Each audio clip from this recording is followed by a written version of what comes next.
Hello, welcome back. Before I get started with the video, just a little bit of housekeeping. I'm at 9 subscribers at the time of recording this and probably the time of uploading it. I would like the channel to grow, so if you haven't already, please do like, subscribe, and if you find any of the videos interesting, maybe share it with a friend, share it with someone you know, maybe discuss it. I'm looking for ways to get this thing off the ground at some point, and I'm gonna need some help. I can't do it all on my own. All I can do is come up with these different topics and put out these videos consistently, which is what I plan to do and my commitment, but it can't really grow if it's only me. But there are some things in the works. Number 2 point I'm going to address, I've been reflecting on what titles to do, and I'm probably going to mix around with different formats of titles to see if some things can get more attention, get more viewers, stuff like that.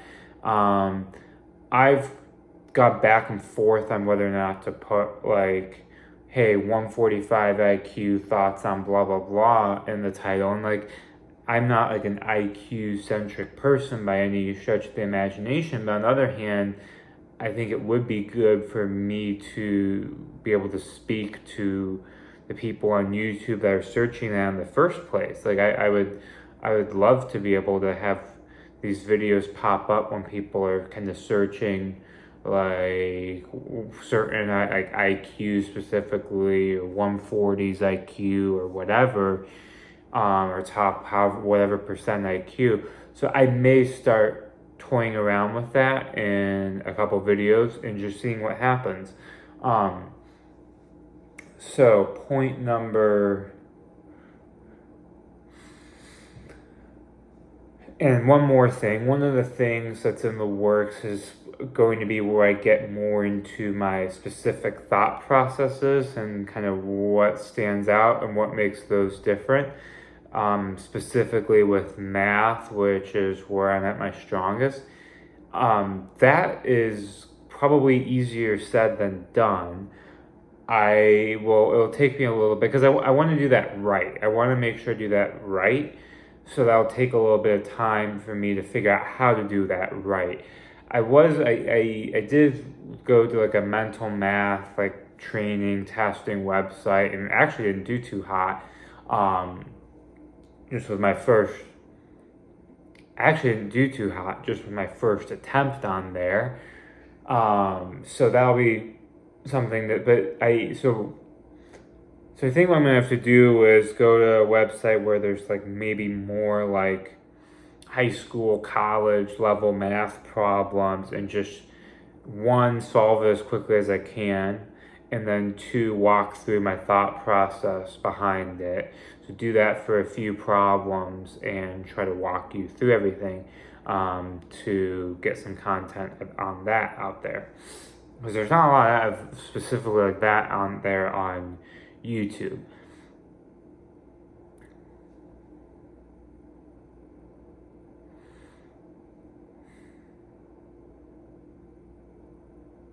I can tie a lot of the ambition I have to being gifted. I innately want to feel like I'm doing something. I want to feel like I'm getting ahead somewhere. Now, I haven't been pulled strongly necessarily in one direction yet, but the desire is certainly there, and I do want to live up to my potential.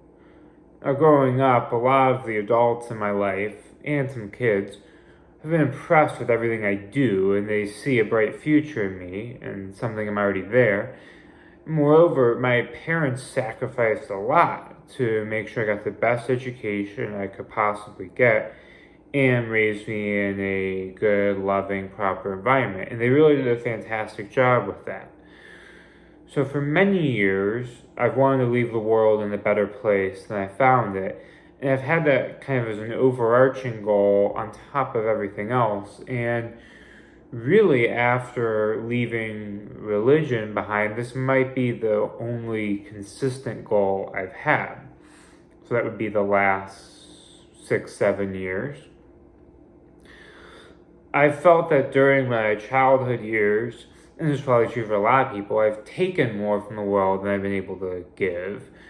Between kind of being a terrible fit in the public school system and often just a distraction for other kids and the destructiveness of my temper tantrums and anger as a kid, which put a lot of stress on my parents and placed volatility in their lives for 18 years. I feel like I've racked up a lot of debt to the world. And keep in mind, I've barely entered the workforce in a job that feels pretty close to neutral as far as making a positive impact on things.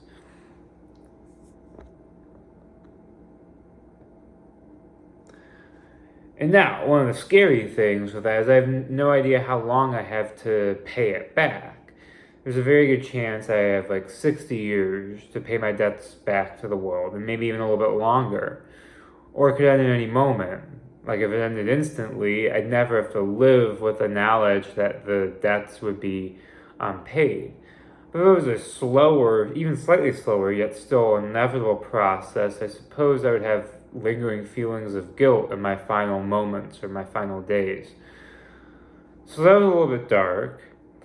But for me, this isn't a topic But for me, this is a topic I haven't quite settled on. Most of the time, if you told me I'd leave the world even a slightly better place than I found it, I'd be okay with that. Sometimes, though, I do yearn for something more. See, I often think of it like this. Like, if I have a friend and I can do them a small favor or a big favor, and we'll say the big favor would make them extremely happy. Let's say it makes their day, and then the small favor is something insignificant and will quickly be forgotten about.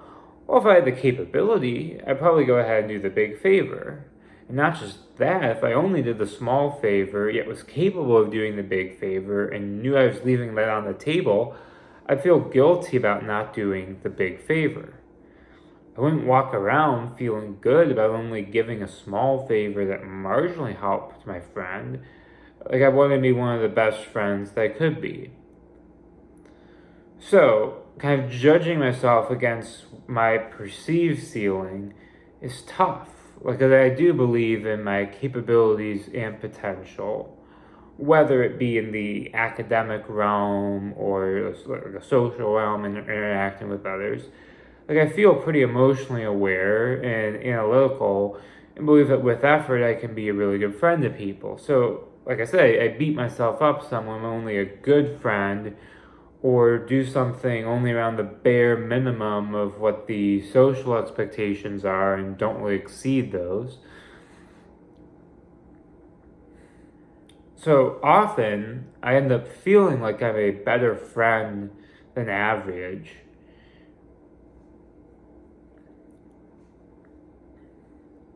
So often, I end up feeling like I'm a better friend to people than average. Yet at the same time, there's a bigger gap between what I actually give to people and what I think I'm capable of doing for people. I'll probably expand on that in another video, but for now, let me just get back more to ambition, our topic.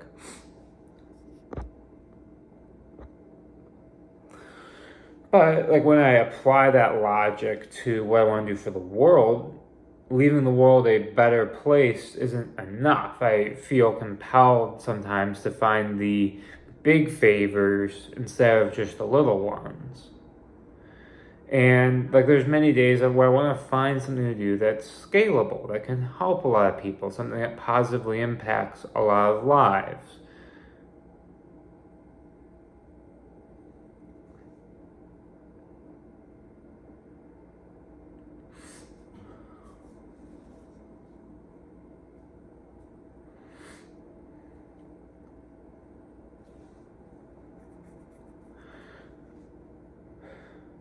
But with that being said, getting to the top of any field where you're able to scale and impact is an uphill battle for arguably everyone. It's like you have to both have talent and work really, really hard. And in any given discipline, it's like you have a subset of people that actually have the ability to make it. And then some of those people will work really hard, and so you need two for two. Like if you look at most top athletes, are they normal people? Are they people you want to trade personal lives with? I certainly wouldn't. It seems to be a struggle. I think one of the other big differences is that it feels like for me there's a huge gap in the outcomes if I put in 95% effort, 100% effort compared to 70% effort. Like 95% effort to me in my career would be some high power position like C-suite of a large company, or starting my business and being able to scale it, or maybe I'd be in like Congress or something like that. And everyone would think I'm successful. I would think it too, and maybe I'd actually be able to change the world. But at like 70% effort, I feel like I'm just coasting along to the upper middle class. I think for the average person, like 95% effort gets you to go from maybe middle class to upper middle class. Like maybe you're in middle management, you have or small business owner, something like that. And then like 70% effort just means you like have a fairly average career and do all right. There's not this like big gap in those outcomes. So for me, that makes like putting in 95% effort quite tempting, because it feels like the rewards might be worth the trade-offs a little more. So there's a downside to all this. It's that like I don't really have a clear path to achieving career success the way that I would define it.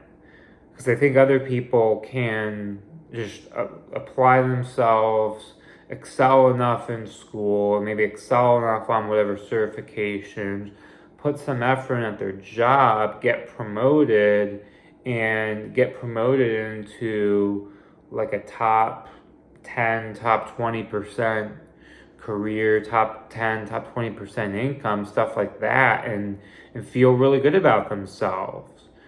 And once you get too far past that point, you're kind of off the beaten path to where you have to find your own way, and you have to think outside the box and be a little bit more creative about things. It's not just laid out in front of you what to do.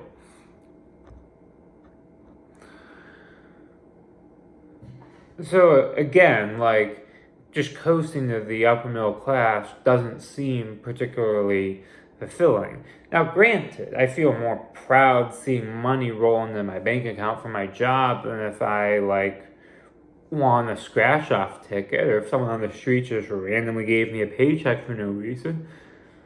So there is something I get out of the reward having a reason behind it, the financial reward that is I can control. Like if I make sure to stay employed and get enough done not to be canned, which isn't a lot, then there's a financial reward that does count for something to me, but not a lot.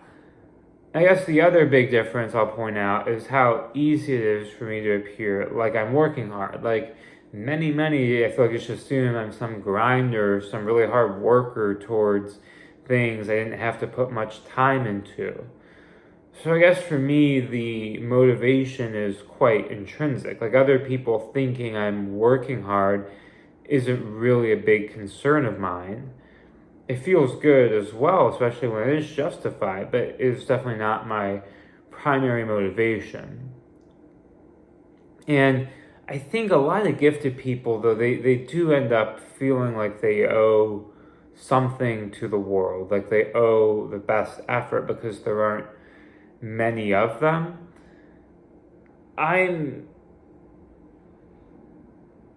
It's something I go back and forth on. Like I don't like I look at that, and like the logical part of me is just like, okay, like I don't owe the world anything, you know.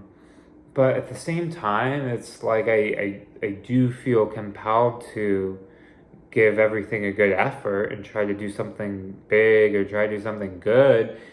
And then I look, and then I also think about it from another perspective, is like if like I want to live in a society where people feel like they owe the world something, right? Like wouldn't that be, isn't that a good collective mindset for people to have, for people to want to get the most out of themselves and to want to do good things for other people, like universally across the board, that does seem like a good objective to have, instead of people just like coasting their way into mediocrity or decency.